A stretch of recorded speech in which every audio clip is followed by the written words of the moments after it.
التطعيمات الاساسيه اللي الصحه بتقدمها لمولودك وبالمجان تماما، اللي ما ينفعش ابدا انك تفوتيها. عندنا اول تطعيم، والتطعيم ده مهم جدا اول 24 ساعه، يعني ما ينفعش يعدي على المولود 24 ساعه من غير ما يكون خد التطعيم ده، وده موجود بشكل يومي في الصحه. يعني لازم لما البيبي يتولد حد يروح يديله التطعيم، مش شرط لو مش هيتسجل في نفس اليوم، مش مهم يتسجل، المهم ان هو يروح ياخد التطعيم. والتطعيم ده بيكون عباره عن حقنه بتتاخد في عضله الفخذ اليمين، وهو تطعيم الالتهاب الكبدي الفيروسي بي. وكمان البيبي في نفس اليوم بياخد نقطتين اللي هم تطعيم شلل الاطفال. اما بعد الولاده ب 72 ساعه هنروح الصحه هنعمل كذا حاجه في نفس اليوم. اول حاجه هنعملها ان هو ياخد تطعيم الضرن، وده بيكون عباره عن حقنه بتتاخد في الكتف الشمال. بصوا عايزاكم تركزوا معايا كويس جدا في النقطه دي. التطعيم ده بيعمل مكانه زي حبايه كده وليها قشره، او ممكن في بعض الحالات تعمل زي الدم اللي هو تحسي ان هو فيه زي صديد جواه او حاجه كده. مش عايزاكي تيجي جنبها ابدا، اعتبري نفسك ان انت مش شايفاها اصلا، لان انت لو فضيتيها او فكرتي ان هي لو عملت قشره تقشريها او اي حاجه من الحاجات دي،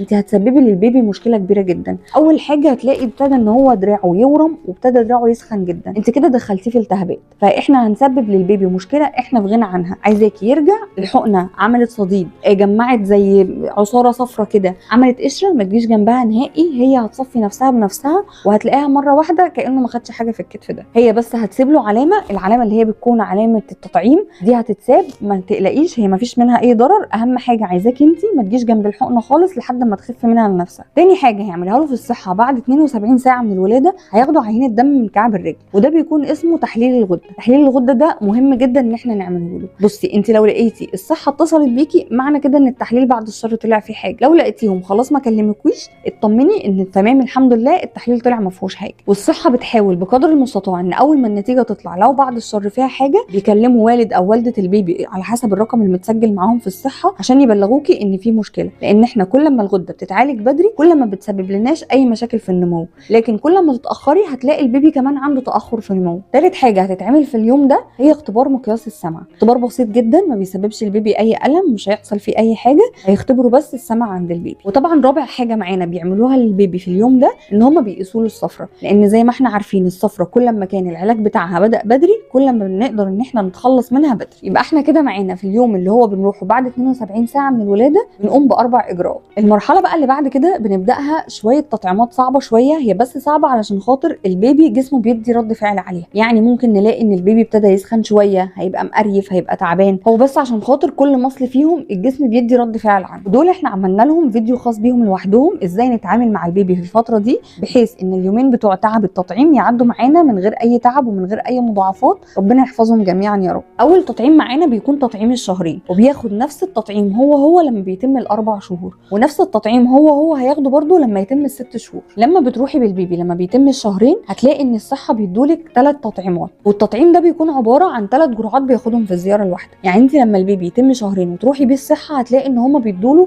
3 تطعيمات. اول حاجه بتكون نقط شلل الاطفال، ودي بتكون عباره عن نقطتين بياخدهم في الفم. وتاني حاجه بياخدها جرعه الخماسي، ودي بتكون حقنه بياخدها في الفخذ اليمين، هي دي يا حبيبي اللي بتسبب له ورم في رجله اليمين، وهتلاقي ان هو رجله ابتدت تسخن وهتسبب له سخونيه في جسمه وعياط واريفه، بتكون بسبب الحقنه اللي خدها في الرجل اليمين. وتالت جرعه معانا بتكون حقنه بياخدها في الفخذ الشمال، ودي جرعه شلل الاطفال. يعني كده لما تروحي بالبيبي سواء تم شهرين او 4 شهور او 6 شهور تلاقي ان هما بيدوا له نقطتين في الفم، وحقنه في الرجل اليمين وحقنه في الرجل الشمال. نيجي بقى للتطعيم اللي بعد كده وهو تطعيم ال9 شهور، وده يا ريت كل التطعيمات بنفس سهولته. هتروحي البيبي هياخد نقطتين بس بتوع شلل الاطفال وبس على كده. اما التطعيم اللي بعده هو تطعيم السنه، هتروحي البيبي هياخد نقطتين في الفم وبرده اللي هم بتوع شلل الاطفال، وهياخد حقنه في الكتف اليمين، والحقنه دي بتكون تطعيم الحصبه والنكاف والحصبه الالماني. نيجي بقى لاخر تطعيم هياخدوه وختامها مسك فعلا زي ما بيتقال. بيكون تطعيم متعب شويه وبيكون في شويه اريافه وزن زياده شويه عن الشهرين والاربع شهور والسته، وده لان احنا خلاص بقى معانا بيبي مدرك للوجع ومدرك للتعب وفاهم يعني ايه راح خد حقنه وراجع منها مقريف وتعبان، فهنلاقي ان الموضوع اصعب شويه. بس طبعا احنا خلاص بقينا مش قلقانين وعارفين نتعامل مع التطعيمات ازاي. ارجعوا للفيديو هتشوفوا كل الخطوات اللي هنمشي عليها عشان البيبي يعدي من التطعيم بخير، وهم بيكونوا من متعبين بس بيعدوا على خير ان شاء الله. اول حاجه هياخد برده النقطتين بتوع شلل الاطفال، نقطتين في الفم، وكمان هياخد الحقنه اللي خدها في تطعيم السنه اللي هي بتاعه الكتف اليمين اللي هي بتاعه الحصبه، وكمان هياخد حقنه في الفخذ الشمال ودي بتكون حقنه الدفتريا والتيتانوس وتصاعيل الديك. دول كده التطعيمات اللي البيبي هياخدها في تطعيم السنه ونص ان شاء الله. عايزاكي تفتكري دايما ان التطعيمات دي مش شيء اختياري ابدا، دي امان لطفلك طول عمره. وخليكي عارفه ان الالتزام بجدول التطعيمات هو اول خطوه حقيقيه انت بتاخديها في حمايه صحه طفلك. ولو الفيديو فادك ما تنسيش تحفظيه عشان ترجعي له وقت التطعيمات، وابعتيه لاي اي مامي محتاجه تعرف المعلومات دي. ولو عندك اي سؤال اكتبهولي في الكومنتات، وما تنسوش اللاف الجميل بتاعكم.